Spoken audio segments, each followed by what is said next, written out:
Hello parents, मेरा नाम नेहा आर्या है। मैं एक बहुत इम्पॉर्टेंट मैसेज वीडियो बना करके आप लोगों के साथ शेयर करना चाहती हूँ, क्योंकि अभी रिसेंट में मैंने न्यूज़ में देखा है कि बहुत सारे जो हमारे स्पेशल बच्चे हैं वो विद एनी रीज़न अगर वो मिसप्लेस हो जाते हैं, अपने घर वालों से दूर चले जाते हैं, तो उनको समझ में नहीं आ रहा है, उनको बताना नहीं आ रहा है कि उनको उनके फैमिली का तक वो कैसे रीच कर सके। उनके पेरेंट्स का नंबर उनको याद नहीं है, उनको समझ नहीं आ रहा है कि क्या पूछा जा रहा है। तो ये एक बहुत यहाँ पे एक इम्पॉर्टेंट एक टेक्निक है जो मैंने अप्लाई किया था मेरी बेटी के लिए, उसे सिखाने के लिए कि फ़ोन नंबर कैसे बताना चाहिए, या अगर कहीं तुम चले जाओ, मम्मा पापा वहाँ नहीं है और यू वांट कि मम्मा पापा के पास मुझे जाना है, तो किसी स्ट्रेंजर से हम हेल्प कैसे ले सकते हैं। तो इसके रिगार्डिंग मैं ये वीडियो बना रही हूँ। तो जो मैंने टेक्निक अप्लाई किया था अपने बेटी के साथ, जो मुझे लगता है बहुत ही प्रैक्टिकल और बहुत ही बच्चों को इंटरेस्ट भी आता है, दैट इज़ अ फ़ोन। ये जो हमारा फ़ोन होता है, आजकल सारे बच्चे आर लाइक यूज टू, उनको सब कुछ, बहुत सारे बच्चे तो एडिक्टिव भी होते हैं। तो हम जब इसमें बच्चों को हम विजुअल भी दिखा सकते हैं, उनको हम ऑडिटरी भी सिखा सकते हैं। जैसे मैंने ये फ़ोन लिया, एक सेकेंड, और इस फ़ोन में मैंने बच्चों को नंबर्स कराए। सपोज मेरा नंबर है 8329060829। तो ये हम बच्चों को रेगुलर बेसिस पे अगर हमने उनसे ही टाइप करवाया कि मम्मा नंबर 8329060829, पापा नंबर दिस दैट जो भी उनका नंबर है, हम और भी लोगों का करवा सकते हैं, बट स्पेशली सबसे पहले हमें बच्चों का अपने मदर एंड फादर का नंबर हमको याद करवाना चाहिए, जो मैंने करवाया था। और अब जब हम जैसे पापा अगर ऑफिस चले जाते हैं तो चलो पापा को फ़ोन लगाते हैं, तो हमने फ़ोन दे दिया बच्चे को लगाने के लिए और उनसे ही टाइप करवाया पापा का नंबर। बस सिमिलरली जब मैं कभी बाहर रहती थी तो मैं मेरे हस्बैंड को दे यूज टू डू दिस कि चलो मम्मा को फ़ोन लगाओ, अभी मम्मा क्यों नहीं आई इतनी देर से, चलो मम्मा का नंबर तुम टाइप करो। तो इससे क्या होता है, बच्चों को ये चीज़ समझ में आती है कि फ़ोन में नंबर डायल करना होता है। अदरवाइज अगर बच्चों को हम कलर कोडिंग या अलग तरीके से नंबर पेपर पे रखकर सिखाए तो वो थोड़ी कंफ्यूज हो जाते हैं, because for them it is just number, लेकिन उनको वो नंबर से वो कोरिलेट नहीं कर पाते हैं कि ये नंबर फ़ोन का है या ये number that is just a digit. तो बच्चों को एक अच्छी तरीके से टेक्निकली चीज़ सिखाने के लिए कि फ़ोन में नंबर डायल किया तो पापा को गया, फ़ोन में नंबर डायल किया तो मम्मा से बात होगी, ये चीज़ बच्चों को सिखाने के लिए हमको फ़ोन का ही इस्तेमाल करना चाहिए। चाहे वो फ़ोन आपका ऐसा स्मार्टफोन हो, चाहे वो कीपैड वाले जो फ़ोन आते हैं नोकिया के, जो पहले पुराने फ़ोन आते थे, हमने तो वो भी रखे हुए थे, या फिर अगर आपके घर में टेलीफोन्स हैं जो पहले चलते थे वो है, आप उसका भी इस्तेमाल कर सकते हैं। या अगर आपके पास बच्चे बहुत छोटे हैं और आप बिल्कुल स्क्रीन नहीं देना चाहते हैं, तो बच्चों के जो टॉयज़ वाले फ़ोन आते हैं आप उन पर भी टाइप कर सकते हैं। उनको बस एक प्रिटेंड प्लेस दिखाइए कि चलो मम्मा का नंबर डायल करते हैं, पापा का नंबर डायल करते हैं, और उनसे बात करने का हम प्रिटेंड कर सकते हैं। तो दिस इज़ अ वेरी ये ऐसा टेक्निक है जिससे मैंने मेरी बेटी को ट्रेन किया था। एंड यहाँ पे मैं एक इंसिडेंट भी शेयर करना चाहूँगी जो मेरे साथ हुआ है। मेरा बेटा जब 7.5 इयर्स का था तो मैंने अपने बेटे को ये प्रैक्टिस मैंने 4 इयर्स से कराना शुरू कर दिया था। जैसे ही उसका स्पीच आया, उसने मम्मा बोलने से पहले नंबर्स बोलने शुरू किए। हमसे बातें करने से पहले उसने काउंटिंग सीखी, उसने टेबल्स याद किए। तो हम उसको नंबर्स का अच्छा समझ में आता था उसको नंबर्स। तो ये मेरा बेटा जब 4 इयर्स से हमने स्टार्ट किया, और जब 6.5 इयर्स का था उस समय मैं पढ़ाई कर रही थी। तो मैं एक बार कॉलेज से लेकर के उसको आ रही थी। मैं मुंबई में रहती हूँ, मैं लोकल ट्रेन में सफ़र करती हूँ। तो मेरा बेटा एक्सीडेंटली वो ट्रेन में चढ़ गया और मैं नीचे रह गई, और ट्रेन क्विकली स्पीड पकड़ लेती है यहाँ लोकल ट्रेन की। तो वो ट्रेन, अब सोचो मेरी क्या हालत हुई होगी उस सिचुएशन में कि मेरा बेटा ट्रेन के अंदर है और मैं स्टेशन पे हूँ।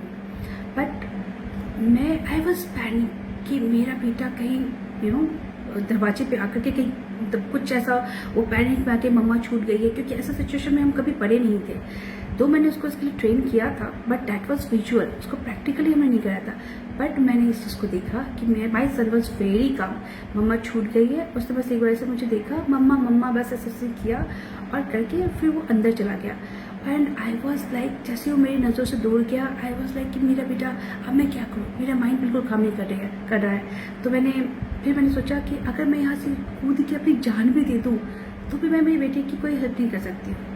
लेकिन हाँ, अगर मैं अपने माइंड को मतलब जैसे शांत करके अगर कुछ सोचूं तो मैं कुछ कर पाऊंगी। तो मैंने अपने आसपास के लोगों को ये चीज़ बताई कि आप मुझे प्लीज़ सजेस्ट कीजिए, क्योंकि मेरा दिमाग काम नहीं कर रहा है, मैं क्या करूं। तो कुछ लोगों ने मुझे सजेस्ट किया कि आप RPF के पास जाओ, उनको इन्फॉर्म करो ताकि वो बच्चे को आगे से वहाँ पे उतार लेंगे।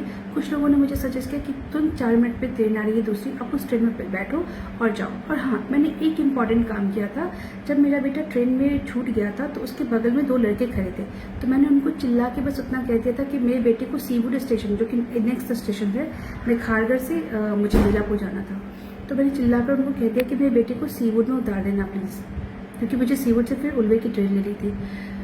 तो मैंने उनको बोल तो दिया, बट अगेन मेरे अंदर ये चीज़ डर था कि पता नहीं वो करेंगे या नहीं करेंगे। अगर कर भी दिया, कहीं मेरे बेटे को अकेले उतार दिया तो अकेला क्या करेगा, कहाँ जाएगा, कहीं वो गुम हो गया तो। बीइंग अ पेरेंट, आपका माइंड उस समय नहीं करता, आपको सिर्फ नेगेटिव थॉट्स से आते हैं जब ऐसे सिचुएशन में पड़ते हैं। बट मुझे इसी बीच में दूसरी ट्रेन आने से पहले मेरे पास एक कॉल आया कि मैम आपका बेटा मेरे साथ है, इज़ ओके, मैं उसे लेकर सीवुड में उतर जाती हूँ और आप आकर के ले लीजिए। तो आई बस, मतलब मेरे लिए ऐसा था कि ये मैजिक हो रहा है। मैंने तुरंत फिर ट्रेन आया, मैं उस पर चढ़ी एंड आई वॉज लाइक, मतलब मेरे लिए 5-6 मिनट का सफ़र होता है मुश्किल से, वो काटना मेरे लिए बहुत मुश्किल था। बट स्टिल मैंने जब देखा कि हम मेरे स्टेशन पर मेरे बेटे को लेकर एक लेडी खड़ी है, तो मैं उतरी, मैंने मेरे बेटे को जोर से हक किया, उनको मैंने थैंक यू बोला एंड शी लेफ्ट। उन्होंने मुझसे कुछ बात नहीं करी। और फिर मैंने अपने बेटे को बहुत तरीके से पूछा कि बेटा आपने कैसे किया, क्या किया। बस ही वॉज टेलिंग मी कि आंटी को गया ना, आंटी को बताया ना, नंबर 1 बताया ना। But still I was the way I wanted to listen, कि वो मुझे पूरे अच्छे से एक्सप्लेन करे, वो मुझे नहीं कर पा रहा था। फिर मैंने उन लेडी को कॉल बैक किया, तो पता चला वो खुद भी डॉक्टर हैं और उनको समझ में आ गया था कि मेरे बेटा को इज़ ऑन स्पेक्ट्रम। तो वो मेरे बेटा जो है वो उनके पास गया, वो आंटी का उन्होंने हाथ पकड़ा और मैंने पूछा उसने कैसे आपसे एग्जैक्टली कम्युनिकेट किया था, वो मुझे जानना है। तो उन्होंने मुझे बोला आपका बेटा मेरे पास आया, उसने मेरा हाथ ऐसे टच किया, बोला आंटी मम्मा स्टेशन पे छूट गई ना, मम्मा को कॉल करना है। और उसने मुझे फिर आपका नंबर बताया, मैंने उसको बोला नंबर बताओ, तो उसने मेरा फ़ोन लिया और मेरे फ़ोन पे आपका नंबर टाइप किया और फिर उसने मुझसे, और फिर मैंने आपको कॉल किया। तो ये होता है, अगर आप बच्चों को प्रैक्टिकली कोई चीज़ आप कराते हैं शुरू से, तो उस दिन मुझे रियलाइज़ हुआ कि मैंने कितना अच्छा काम किया है। मैंने मेरे बेटे को, अगर मेरा बेटा, मुझे उस दिन इस बात का रियलाइजेशन हो गया कि अगर मेरा बेटा कहीं मुझसे मिस भी हो जाता है तो उसके साथ अगर कुछ मिस हैपनिंग कुछ गलत हाथ में ना पड़े तो वो सुरक्षित अपने घर आ सकता है। साइमल्टेनियसली मैंने मेरे बेटे को एड्रेस भी सिखाया है, और एड्रेस सिखाने के लिए इट्स वेरी, मतलब आप यकीन नहीं करेंगे, बहुत ही इजी तरीका होता है। जैसे कि बच्चों को बहुत इंटरेस्ट होता है जब हमारे घर में कोई पार्सल आता है, तो आप देखेंगे हमारे पार्सल पे उस पर एड्रेस लिखा होता है हमारे घर का। इट्स वेरी इजी वे, आपने उसको पढ़ाया, खुद पढ़ाओ, देखो हमारे घर का एड्रेस लिखा है इस पर, हाँ F703, दिस इज़ दैट एड रोड, ये सारा है, ये हमारे घर का पिन कोड है, ये हमारे एड्रेस का पिन कोड है, ये हमारे बिल्डिंग का नंबर है, ये सेक्टर है, हम यहाँ रहते हैं, और हमारे घर के पास में क्या है, हमारे घर के पास में DMart है। तो ये सारी चीज़ें करके ना बच्चों को इंटरेस्ट लगा करके और मैंने मेरे बेटे को सिखाया। और जब भी पार्सल आता था, I used to send him to receive the parcel, I used to tell him to read the address every time. और इससे क्या हुआ कि उसको बहुत उसको कोई चीज़ याद नहीं करनी पड़ी, याद करने के लिए उसको ऊपर किसी तरह का कोई प्रेशर नहीं था। वो बहुत इंटरेस्टिंगली कि हाँ हमारा ये एड्रेस ये है। फिर उसके साथ साथ मैंने एक चीज़ ये भी करी कि वो एड्रेस तो उसने याद कर लिया, फिर मैंने उसको याद कराने के लिए या फिर फ़ोन नंबर भी याद कराने के लिए उसके पीछे की भी थोड़ी मेहनत लगती है। स्टार्टिंग सिर्फ यही नहीं होता है, स्टार्टिंग करने के लिए आपको ये बताना पड़ता है नानी का घर कहाँ है, मामी का घर कहाँ है, हम कहाँ रहते हैं। तो इससे क्या होगा ना, उसको पता चलेगा कि हम किस स्टेट में रहते हैं, स्टेट के अंदर हम कौन सी जगह में रहते हैं। फिर बहुत सारी चीज़ें, जैसे आप बच्चे को स्टेट एंड कैपिटल भी याद कराइए पहले, ताकि उसको पता चले कि अच्छा हम जहाँ रहते हैं वहाँ डिफरेंट नाम से डिफरेंट जगह होती है, और हम जहाँ रहते हैं उस जगह को ये कहते हैं, और हमारे और रिलेटिव्स जो जहाँ रहते हैं, हमारे फ्रेंड्स जहाँ रहते हैं, उसको ये चीज़ें ये इस नाम से बुलाते हैं कि उस जगह का ये नाम है। और हर जगह का अलग अलग पिन कोड होता है, हर जगह का अलग अलग एड्रेस होता है। तो इस तरह से बच्चों के अंदर एड्रेस का कॉन्सेप्ट और एड्रेस सिखाने का कॉन्सेप्ट बच्चे बहुत ईजिली लर्न कर लेते हैं। वो आपसे बात नहीं करेंगे, कम्युनिकेट नहीं कर पाएंगे, बट उनसे अगर आप पूछेंगे तुम्हारे घर का एड्रेस क्या है, they will very easily tell you.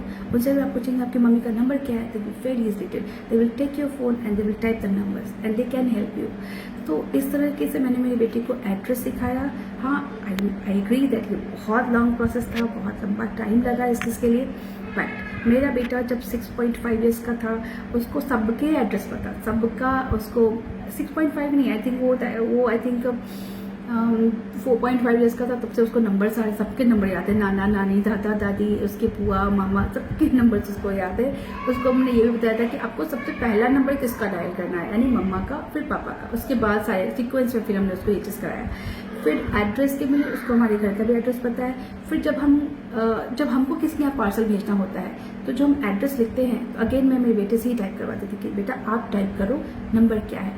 फिर जब उसने टाइप किया, फिर मैं उसको एनकरेज करती थी कि आप कॉपी पे भी एड्रेस लिखो, कि सपोज अगर हमें यूजुअली कोई पार्सल तो किसी के यहाँ से लिख करके तो भेजना नहीं होता, आजकल तो हर चीज़ कंप्यूटराइज होता है, बट स्टिल आप ये चीज़ प्रिटेंड और ये प्रैक्टिस अपने घर पे बच्चों से करवा सकते हैं कि चलो हमने नानी को ये लेटर लिखा है, अभी हम इसको लिफाफे में डालेंगे और उसमें हमको एड्रेस लिखना होता है, हम एड्रेस नहीं लिखेंगे तो पहुँचेगा कैसे। अब वो एड्रेस की प्रैक्टिस लिखवा करके आप उस पर कर सकते हैं। इससे बच्चों को सच में लगेगा कि नहीं, हम ये सच में कर रहे हैं। बहुत बड़े बच्चे ये चीज़ करने से बचते हैं, कि जो खास करके वो बच्चे जो 5 साल से ऊपर होता है, नहीं मुझे नहीं लिखना, ये क्या लिखवा रहे हो, क्यों प्रैक्टिस करवा रहे हो, वो बोल नहीं पाते, but they won't learn easily, वो अवॉइड करेंगे क्योंकि उनको लगता है क्या है, हमको फालतू का सिखा रही है।